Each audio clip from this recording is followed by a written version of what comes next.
Have you ever been so tired that even folding your hands felt heavy?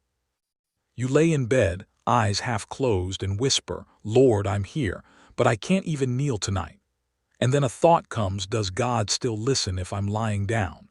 My friend, the answer is simple and beautiful, yes. God doesn't see the posture of your body. He sees the posture of your heart. When you pray lying down, it doesn't make your prayer weaker. Sometimes it makes it more real. Because that's when the soul speaks honestly. No performance, no pretending, just you and God. Even in your weakness, you're turning your heart toward Him, and that is the truest form of prayer. The Bible says in Psalm 63:6, "When I remember you on my bed, I meditate on you through the watches of the night." David didn't need a temple or altar. His bed became a sanctuary. He knew that when the world was silent and everyone else was asleep, God was still awake, still near, still listening. Padre Pio once said, "Prayer is the key that opens the heart of God." That key doesn't stop working when you lie down. Heaven doesn't close its ears because your body is resting. In fact, the quiet moments before sleep are often when God speaks the loudest.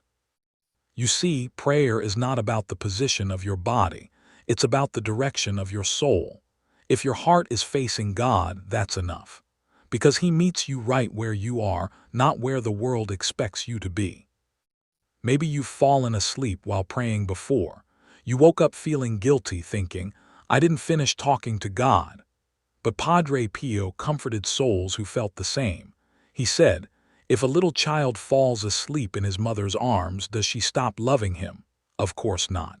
And neither does God stop loving you when you drift to sleep in His presence." When you pray from your bed, you're like a child resting in the Father's arms. Your heartbeat becomes prayer. Your breath becomes worship. Even your silence becomes a conversation between your soul and His Spirit.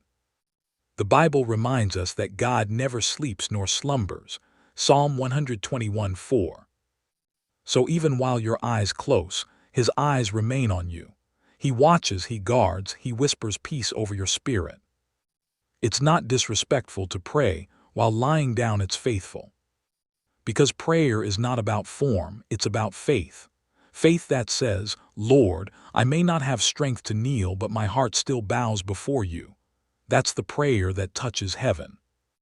Remember, when Jesus was on the cross, He could no longer move or kneel, but His heart was still praying, "Father, into your hands I commit my spirit." It's not how you stand, kneel, or lie, it's how you surrender. So tonight when you lie down, don't feel guilty for being tired. Turn that moment into worship. Whisper His name softly, "Jesus, thank you for today. Thank you for staying with me." Let your bed become your altar. Let your pillow catch the tears that heaven will one day wipe away. Because even in your rest, God is working. Even in your silence, heaven listens. Your prayers don't fade into the dark, they rise like light in the night. And when you fall asleep mid-prayer, remember this: you didn't stop talking to God. You simply fell asleep in His arms. Padre Pio said, "Pray, hope, and don't worry. Worry is useless. God is merciful and will hear your prayer." So rest in that truth. Even when your body lies down, your spirit stands strong. Even when your eyes close, your heart stays open. Before you close your eyes tonight, say this one simple prayer: "Father, I give you my heart. Watch over me as I sleep." Because the moment you surrender that prayer, heaven leans close and peace fills the room.